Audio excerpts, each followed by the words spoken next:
Welcome to our YouTube channel mirror of truth, सत्य का दर्पण में आपका स्वागत है।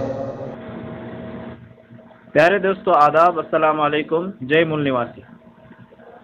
शूरवीर महायोद्धा मोहम्मद बिन कासिम को नीचा दिखाने एवं हिंदू मुस्लिम के सांप्रदायिक सद्भावना को तोड़ने के लिए इन पर तरह तरह के आरोप लगाए जाते हैं।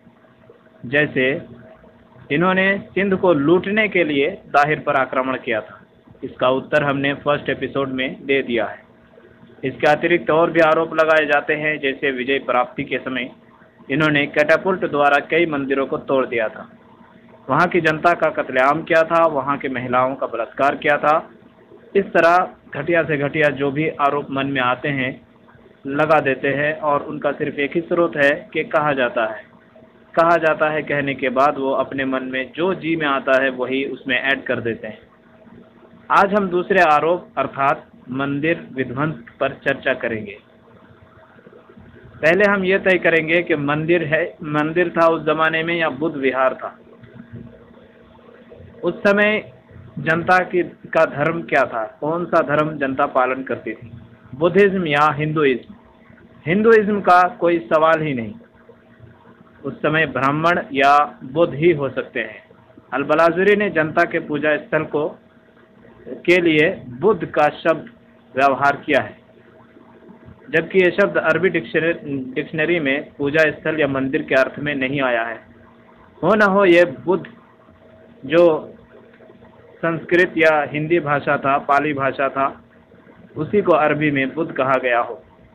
अल-बलाजुरी ने ही इसको साफ कर दिया है, कहा है कि पूजा स्थल को बुद्ध कहा जाता था और उसके अंदर जो मूर्ति रखी जाती थी उसे भी बुद्ध कहा जाता था। इससे साफ पता चलता है कि वहाँ कोई मंदिर नहीं, बुद्ध विहार था। हम देवल नगर की बात कर रहे हैं, इसीलिए हमने इसके अनुवाद मंदिर के बजाय पूजा स्थल किया है। इसलिए आरोप ही गलत है कि मुसलमानों ने मंदिर तोड़ा। अब सुनिए विस्तार से। क्या पूजा स्थल तोड़ा गया था? मोहम्मद बिन कासिम के युद्ध काल में हम देखते हैं तो 3 जगहों के पूजा स्थलों की बात हमें मिलती है। देवल में पूजा स्थल था जिसकी बात पुस्तकों में आई है, ऐतिहासिक पुस्तकों में। इसी तरह रोड के पूजा स्थल की बात आई है और मुल्तान के पूजा स्थल की बात आई है, और इसमें ब्राह्मण से जुड़ा हुआ एक किस्सा भी है, एक कहानी भी है, जिससे पता चलता है कि मुल्तान के अंदर जो पूजा स्थल था वो मंदिर था, जबकि देवल और रोड के बारे में हम यही ज़्यादा हमें ऐसा लगता है कि ये बुद्ध विहार था। इस नगर में पूजा स्थल को नहीं तोड़ा गया, हाँ इसके झंडे को गिराया गया था। अब प्रश्न उठता है कि ध्वज को गिराने की क्या जरूरत पड़ी थी? सबसे पहली बात तो ये समझ लीजिए कि पूजा स्थल को गिराया नहीं बल्कि झंडा को गिराया गया, और झंडा जिस पर लटक रहा था कोई खंभा या स्तंभ था। अरबी में उसे दकल कहा गया है। फुतुहुल बुल्दान चूँकि अरबी में है ये पुस्तक, तो उसको दकल कहा गया है और उसका ट्रांसलेशन भी हो गया है, लेकिन हमें उस ट्रांसलेशन पर भरोसा हम नहीं कर सकते हैं। हम पूरे असल किताब से हम देखकर बता रहे हैं। तो दकल का मतलब क्या है? लंबा खंबा होता है या खूंटा होता है, जो पहले ज़माने में कश्तियों पर लगाया जाता था और उस पर कपड़े बांधे जाते थे, जो हवा के सहारे कश्तियों को तेज गति देने का काम करते थे। इसका मतलब पूजा स्थल का ध्वज लकड़ी या लोहे के स्तंभ पर लहरा रहा था, उसी को कैटापुल्ट द्वारा तोड़ा गया था। दूसरी अहम बात यह है कि चचनामा के अनुसार वो ध्वज रेशम का था और हरे रंग का था। ये बात भी मुझे निराधार लगी। मैंने सिंध इतिहास के दूसरे स्रोत फुतुहुल बुल्दान में खोजा तो वहाँ लिखा था रायतुन हमरा। इस शब्द का अर्थ है लाल ध्वज। पृष्ठ नंबर 420 के अंदर आप देख सकते हैं। मैंने पहले ही कहा था कि चचनामा के शब्द को प्रमाण स्वरूप नहीं मान सकते हैं जब तक कि दूसरे स्रोत से उसका समर्थन न हो जाए। आगे भी ऐसी त्रुटियां नजर आएंगी, इसलिए सावधान रहें। चलिए आगे बढ़ते हैं। झंडा के गिराने के समय यह स्तंभ भी गिर गया था। ध्वज गिराने के पीछे 2 कारण थे। पहला कारण, चचनामा के अनुसार किले से ब्राह्मण बाहर आया और उसने अपने संबंधियों की सलामती मांगते हुए एक मुख्य भेद से अवगत कराया। उसने मोहम्मद बिन कासिम से कहा कि बुद्ध के मीनार पर जो लाल ध्वज लहरा रहा है उसे कैटापुल्ट द्वारा पत्थरों से ध्वंस कर दो। तो सारे लोग चूंकि अंधविश्वासी है जब ध्वज को गिरते हुए देखेंगे तो अपनी हिम्मत खो देंगे और अपना हथियार फेंक देंगे। दूसरा कारण यह था कि नगर जो है देवल नगर धार्मिक रूप से बहुत ही महान और पवित्र नगर माना जाता था, इसलिए उसका नाम देव से देवल पड़ा था। इसलिए स्वाभाविक है कि वहाँ के लोग मरने मारने पर उतारू होंगे, आत्मसमर्पण के लिए तैयार नहीं होंगे, क्योंकि उनको नहीं पता कि मोहम्मद बिन कासिम उनके साथ क्या व्यवहार करेंगे। इससे मानव नरसंहार की नौबत आ सकती थी।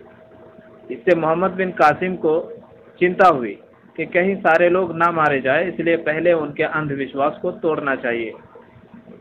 जब विश्वास टूट जाएगा तो बहुत सारे लोग हथियार खुद ब खुद डाल देंगे, इससे खून खराबा भी कम होगा। इन दोनों बातों पर मोहम्मद बिन कासिम ने चिंतन किया तो उन्हें लगा कि मानवता की रक्षा करने के लिए अगर पूजा स्थल का झंडा गिराया गया तो इसमें कुछ नुकसान नहीं है। अंत में उन्होंने ऐसा ही किया। अब आते हैं दूसरे पूजा स्थल की तरफ। ये रूढ़ नगर से संबंधित है। मोहम्मद बिन कासिम जब वहां पहुंचे तो वहां के मंदिर या पूजा स्थलों को कोई नुकसान नहीं पहुंचाया, अपितु फतुहुल बुल्दान पेज नंबर 423 में साफ साफ लिखा आता है कि पूजा स्थल को देखकर मोहम्मद बिन कासिम ने कहा था, जैसे ईसाइयों के चर्च होते हैं, यहूदियों के इबादत खाने होते हैं और मजूसियों अर्थात आग के पुजारियों के आतिशकदे होते हैं, उसी तरह यह भी बुद्ध विहार है। हमें भला इससे क्या मतलब। इस कथन से न केवल मोहम्मद बिन कासिम के उच्च चरित्र का पता चलता है, बल्कि उसकी बुलंद सोच और दूसरे धर्म के प्रति सम्मान एवं सहनशीलता का भी पता चलता है। तीसरे पूजा स्थल की बात मुल्तान के संबंध में आती है। यहाँ की कहानी बहुत ही रोचक है और कहानी से पता चलता है कि ब्राह्मण ने इसको बनाया था, लिहाजा इसे हम मंदिर कह सकते हैं। क्या इसे तोड़ा गया था? आते हैं हम कहानी की तरफ। सबसे पहले कश्मीर में राजा जोहन या जोबन या जसोवन नाम में बहुत ही मतभेद है का शासन था। वो एक ब्राह्मण भिक्षु थे, अपनी विधि अनुसार जीवन यापन करते थे, हमेशा पूजा पाठ में लगे रहते थे। जब उनके खजाने गिनती से बाहर हो गए तो उन्होंने मुल्तान के पूर्व 100 वर्ग गज जमीन का हाउस बनाया, बीच में 50 वर्ग गज का एक मंदिर बनाया। इस मंदिर के अंदर एक हुजरा बनाया जिसमें 400 तांबे के बर्तन रखे गए थे, जिनमें से प्रत्येक बर्तन में 330 मन पश्चिमी सोने के कट्टे थे। सबको दफन कर दिया और उसके ऊपर मूर्ति खड़ी कर दी। मोहम्मद बिन कासिम ने मूर्ति को एक आदमी माना और अपनी तलवार उठाई। पुजारी ने कहा, श्रीमान ये आदमी नहीं एक मूर्ति है। फिर उन्होंने पूरी राम कहानी सुना दी।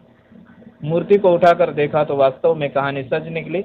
बिन कासिम ने इसे अपने कब्जे में ले लिया। इस खजाने को 5 भागों में बांट दिया और एक भाग खलीफा यानी केंद्र सरकार को भेज दिया और बाकी 4 भाग अपने सिपाहियों में और गांव की जनता में बांट दिया। चचनामा के अंदर 343 पृष्ठ नंबर में ये पूरी कहानी आप पढ़ सकते हैं।